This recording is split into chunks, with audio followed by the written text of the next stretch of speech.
Zach Dooley and Scott Burnside here with the Royal Reaction, the first one of the 2025 playoffs. Now, Scott, I'm going to throw it to you with a very easy one off the bat. You're walking down the street. Someone asks you, what is playoff hockey all about?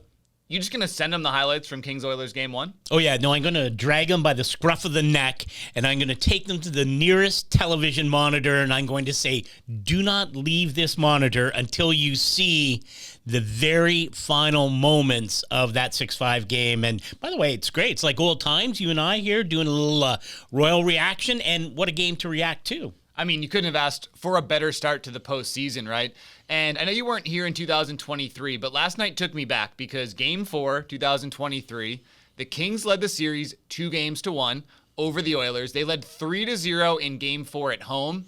They wound up losing that game 5-4 in overtime, ultimately did not win another game the rest of the series. For a little while, last night kind of felt like deja vu, but then it didn't. And what does it say about the Kings that they were able to find a way to win that game? Yeah, no, I don't know there's a way to overstate it, Zach. And like, just imagine if you and I are sitting here today having to discuss a 6-5 Edmonton overtime victory in a game in which the Kings I wouldn't want to do it. 4-0, 4-1 at the end of 2, 5-2, 5 minutes into the third. It's really hard to get your head around what that might have done to the psyche of this Kings team. But you know what the great thing is? It didn't happen. And the Kings are exactly where they want to be after Game 1. And that means they're up 1-0. They've taken advantage of home ice early in this series. They're forcing the Edmonton Oilers into chasing the series, something that really, certainly last year, happened to the Kings. And, it is hard to imagine had it gone the other way, but it didn't. It didn't. And ultimately, the playoffs are all about heroes, right? And if you look at last night's game, Phil Deneau is the hero. He was the X factor, I felt, of Game 1.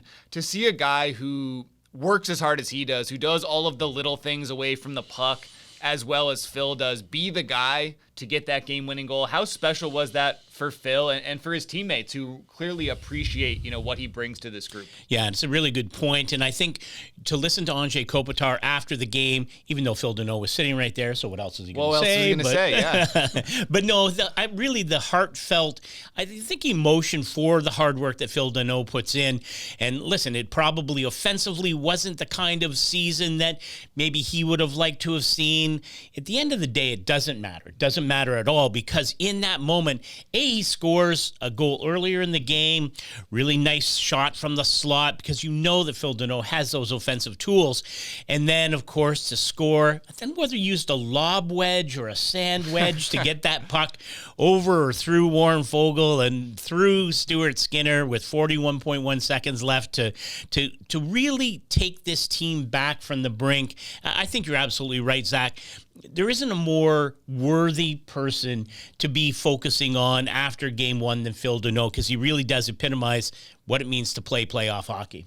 36.7 miles per hour per NHL edge on that Phil Deneau game-winning goal, a howitzer by any definition. Now, Game 1's in the past, right? Yeah. It's on to Game 2. In the playoffs, it's win or lose. You don't get style points. You don't get goal differential points. So whether the Kings close that game out as they should have, or whether they won 6-5 on a late goal, the Kings lead 1-0. So how important is it for this group to reset whatever those emotions were coming off of Game 1, reset and play the way that they did for 40 minutes come Game 2? Yeah, no, I think if you listen to the players who spoke after the game, they really do understand they dodged a bullet. And I think they also understand that for 40 minutes, give or take, they really did play almost the perfect LA Kings playoff game, dominating possession and scoring opportunistically, scoring twice in the power play. Special teams so huge, especially when we saw last year